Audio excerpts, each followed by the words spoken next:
Hey everyone, welcome back to my channel and welcome to another video. I hope you're all doing well. As I am sitting here filming, there is a full-on snowstorm happening outside. That is March in Montreal for you. But I am just at home, cozy. I'm filming a bunch of videos today. I've got my sidekick next to me and a blanket on because it's cold. Today's video is going to be an interesting one. I am going to be making myself extremely vulnerable and sharing with you guys some mistakes that I made in my early career. I never really thought about filming this video until I started getting some comments, basically just asking, if I'm aware of any mistakes that I made in my previous career, specifically if I was aware of any mistakes that I made or behaviors that I had that led to me getting laid off from my previous job. I never, ever thought to make this video because work is something that I've always been very insecure about. We'll talk about that in this video, but I've always been very insecure and very hard on myself when it comes to my performance at work. But when I started getting these comments, I started to realize that, one, it's normal to make mistakes. Everybody makes mistakes, and my outlook with my channel has always been to share all of the mistakes that I've made, all of the ups and downs regarding life, mental health, personal finance. So why shouldn't that apply to work as well? Because when we share our mistakes with people, we can learn from them, we can learn from each other, but we also feel less alone and we can feel less shame or anxiety surrounding any mistakes that we've made. So I do think this is an important video to film, and I want to thank everyone who has questioned me respectfully in the comments because it's thanks to you guys and your questions that this video is coming to be. Let me know, do you relate to any of these mistakes? Did you make similar ones, or did you make another mistake early on in your career that you learned from? Let me know in the comments and let's jump into the video. So I wrote them all down. You may see me looking down at my notebook here. The very first mistake, and this applies to I think all of the mistakes that are going to follow, is fear. When I started my career, I was 22 years old and I was afraid of everything. I was afraid of authority. I was afraid of failure. I was so afraid of just doing a bad job, letting people down, letting myself down, letting my family down. I was so scared to get fired. I was just afraid of everything. I also think in some ways I was afraid of success. I think I did certain things to self-sabotage because I think I do just in general have a certain fear of success. I'm sure whether you know it or not, a lot of people have that same fear as well. But overall, I was a bundle of nerves when I started my career, and fear influenced a lot of the decisions that I made and a lot of these mistakes that I made. So just to paint the picture, like I said, I was 22. I had gotten a job offer at a Big Four consulting firm. It was my dream job at the time. It was everything I wanted. It was just like the be-all, end-all of careers to get this job. It was like a new grad rotational program at a consulting firm. When I was in school, there was a lot of pressure to get into consulting. There was a lot of messaging that, in order to be successful after you finish business school, you either go work in an agency, you go work as a consultant, or you go work in banking. Those were like the three routes to success, or that's what I thought because that's what was being told. And it's so wrong, it's so false, but I wasn't a banker, I wasn't a marketer. I knew how to do the skills that were related to consulting. So I thought that anything else besides consulting would make me a failure. And so I was so scared to mess up my consulting career. So keep that idea and that theme of fear in mind as we talk about the rest of the mistakes, because I really do think a lot of these things were influenced by fear. So number one, or number two, if you will, is I was spending way too much time and energy watching my peers and comparing myself to them. I still do this a little bit to this day. I've gotten a lot better at it, but throughout my, how long have I been working? Like 3 years now. Throughout my 3 years of working, I have just suffered from really comparing myself to other people. It started like at work. I was comparing my very first job, I was comparing myself to my colleagues. I was working at a Big Four. There was lots of people around. This was before COVID, so throwback, we would go to the office and I would look at what other people were wearing. I would look at how hard other people were working, how long they were working. I would look at the kind of projects they were on, how they spoke, everything. I would analyze everything of all the people around me. And I was constantly telling myself that I didn't measure up, that I wasn't good enough. And it was just like such a mistake. Like you can learn from others in a mentoring kind of way, but as soon as it just gets into comparison, that's when it can become very toxic for yourself, because you're not focusing on you. You're not focusing on what can I do to make my career better? What can I do to work harder, work smarter, work better, work on projects that I like? I was just like, oh, well, this person said I need to stay up until midnight working, so I better stay up until midnight. Otherwise, I'm just not going to compare and my bosses are going to be angry with me. Right? You can imagine that if you're constantly comparing yourselves to others, the amount of mixed messaging you will get, because some people were saying, I turn my phone off at 6 p.m. and that's it, I'm done. And some people were saying, no, I stay up all night and work, right? So all this mixed messaging pulling me in constantly different directions. I didn't focus on what I wanted to do or what felt good for me, too busy comparing myself to others. As time went on and after COVID hit, I started comparing myself to others on LinkedIn. I would look on LinkedIn at what my previous colleagues or my previous classmates were up to, and LinkedIn is like the most toxic of all highlight reels, I feel.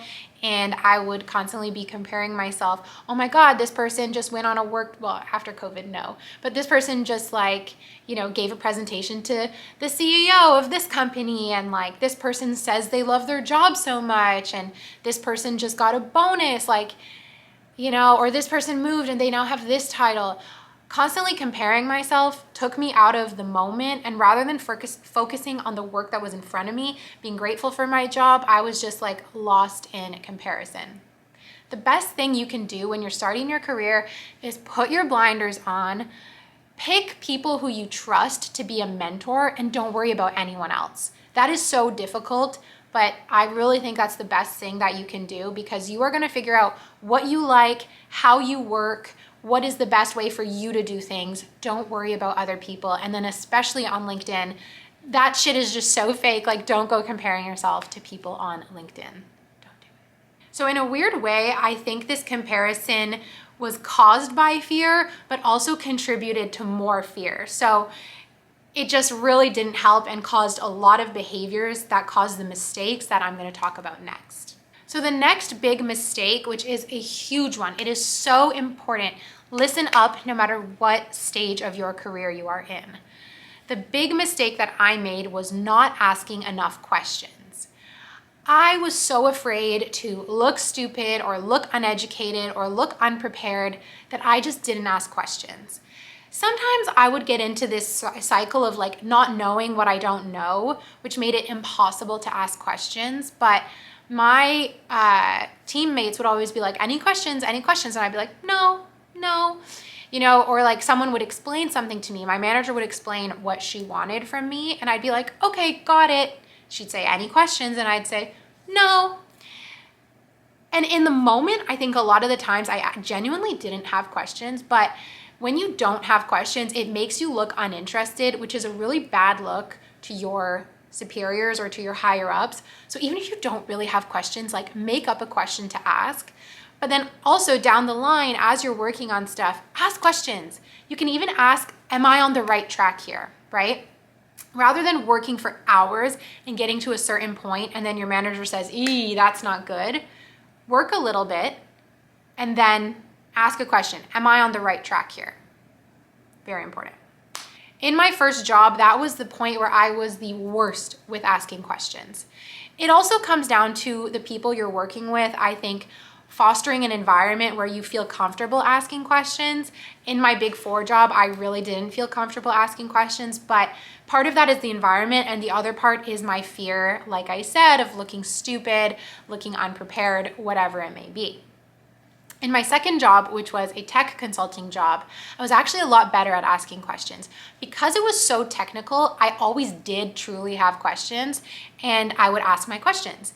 And no one's ever getting mad at you for asking questions. And in that sense, I had a much better experience there because I felt comfortable to ask questions. I forced myself to ask questions, and I think I looked a lot more engaged, and I also performed better. Then in my third job, I went back to that fear of asking questions because I didn't want to bother anyone. But then what ended up happening was my work was subpar. I wasn't delivering work that my managers were happy with, and it all would have been fixed had I just asked a question. You can also ask questions in the form of, can you show me how to do something? Not just like, hey, do you want this blue or green? Or do you want what do you mean by this? But you can say, hey, can you show me how to sit down and make a really great PowerPoint? Can you show me how to sit down and write a really great proposal? Whatever it may be, taking the time to ask questions from those who are more experienced is going to help you learn. And again, it's going to make you look more engaged. It's going to help you feel more engaged. It's just going to be a better experience at work overall. Never, ever, ever be afraid to ask questions. If someone is creating an environment where you feel uncomfortable asking questions, you need to speak up and let that be known. Hey, I'm not feeling comfortable to ask questions. Can we work on this? Because it's just so important. The next mistake I made is really specifically related to my second job, and that is not asking for more work. So I think I was pretty good at my second job, my tech consulting job, and I could finish things really quick. So some days I would be kind of bored because I would finish everything and then I would have nothing left to do. And sometimes I would stretch out my work because I knew it wouldn't take me very long. So I would dilly-dally a lot, and it wasn't the best feeling. I really hate the feeling of being bored. I really need to be stimulated at work and constantly working. Otherwise, I'm just gonna get sidetracked and spend hours on TikTok or whatever it may be.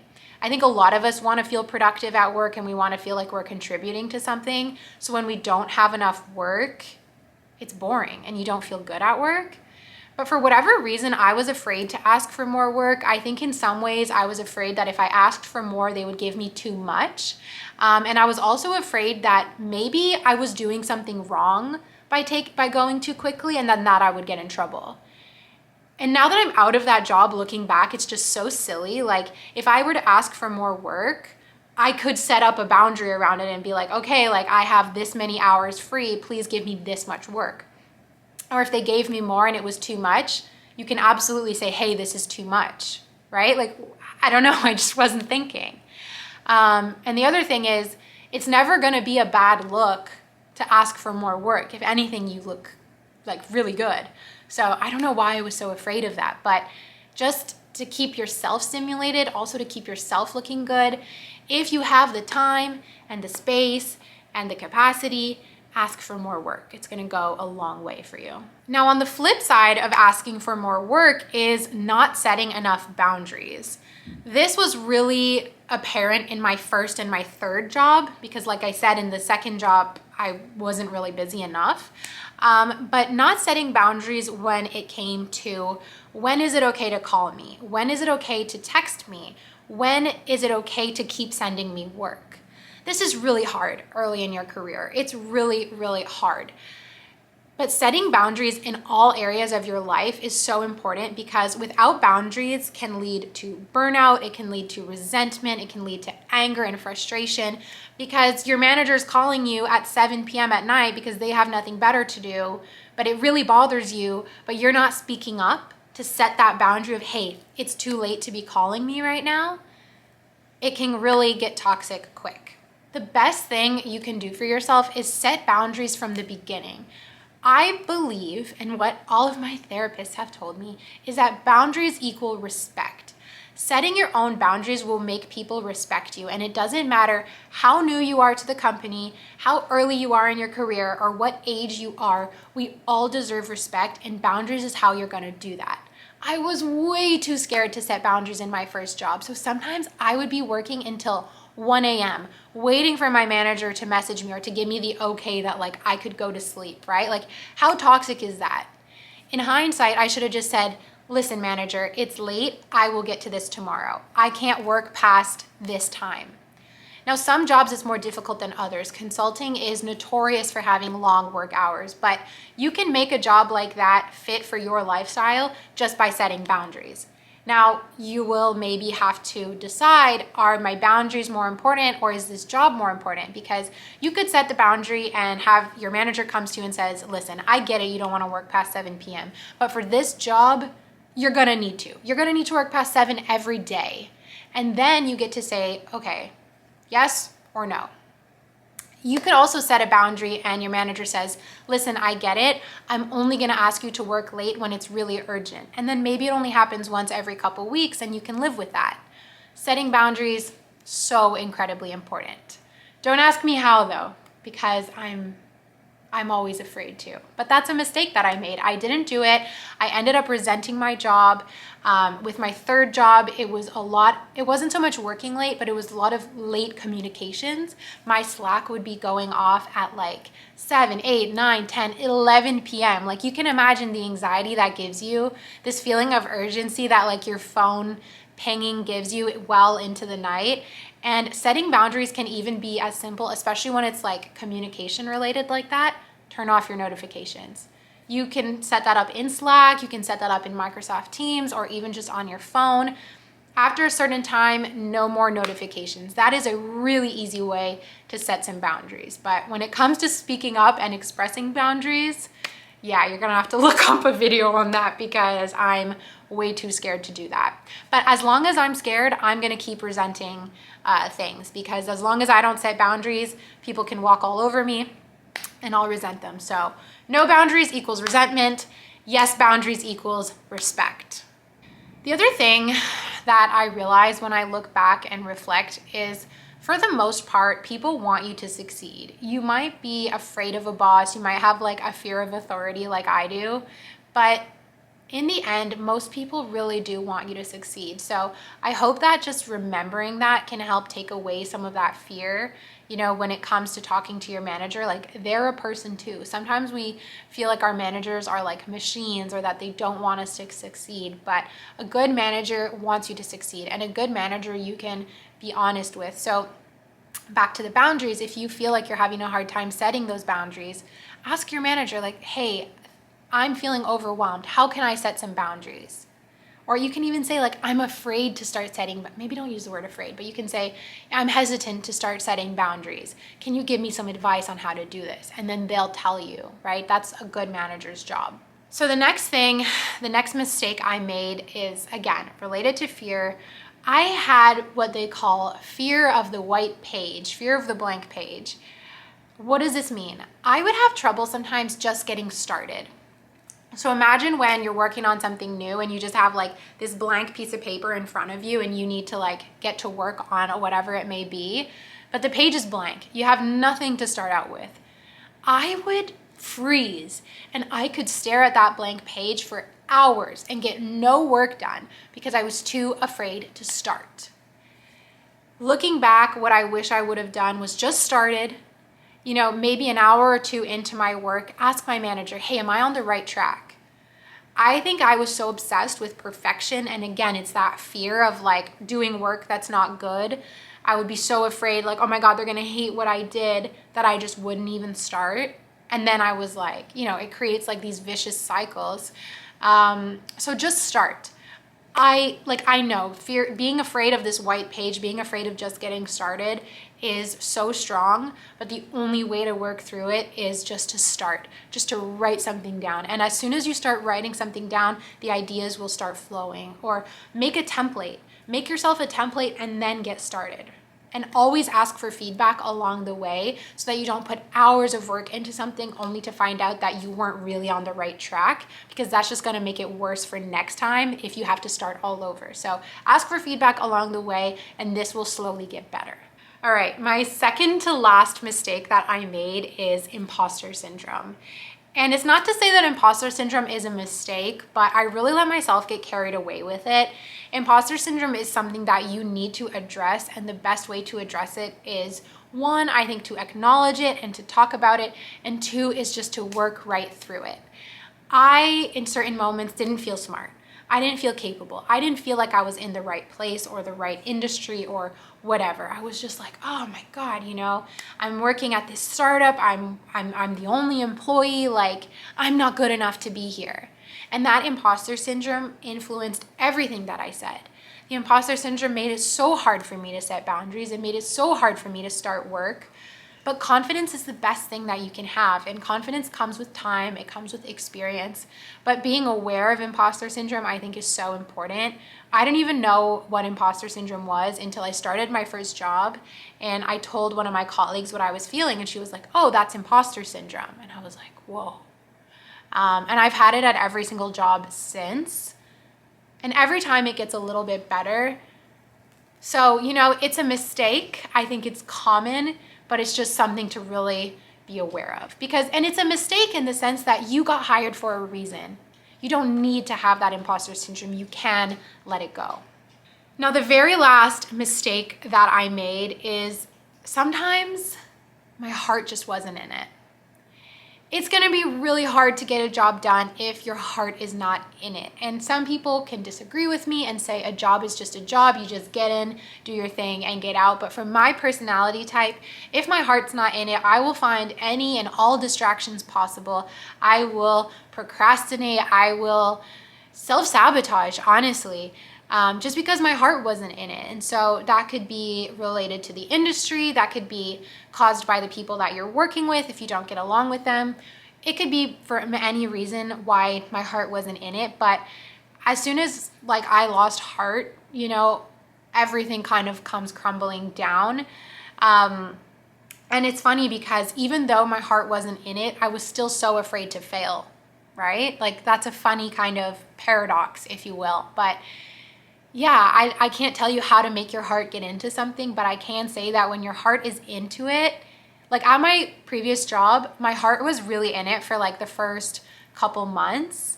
And then, you know, all these things happen, and then suddenly my heart wasn't in it anymore. And then I stopped trying as hard. I stopped working, you know, as hard as they wanted me to. And everything kind of fell away from there. Yeah. The story that I want to tell is I got my first business consulting job. I got that job a year before I started, and I got the job. I was so excited. My heart was absolutely in it. Like I gave those interviews my all, and I was over the moon, overjoyed, thrilled when I got that job offer. Then I went and studied abroad in Australia for 6 months. And as cheesy as it is, that experience totally changed my life. And I started to realize that corporate is not what I want. It's not what my heart is in. Like I dreamed of like being a digital nomad and being more free and working in smaller companies. I really experienced like freedom and happiness on that trip. And deep in my heart, I knew that corporate job wasn't going to give me that.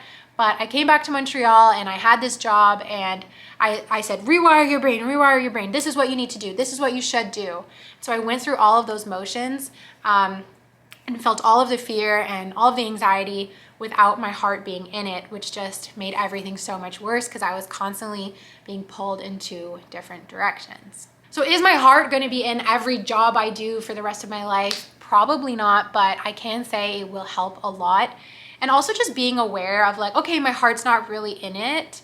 That can remove some of the anxiety too, right? Because if you acknowledge that your heart's not really in it, you don't need to have such a strong fear of failure. You don't have such a strong need to like prove yourself or prove it to your parents or whatever. You can just acknowledge and say, my heart's not really in this. I'm gonna give it the best I can. I'm gonna get my paycheck, and I'm gonna find ways to fulfill my heart and my desires in other areas. So that's what I wish I knew when I started my career. Those are the mistakes I made early on in my career.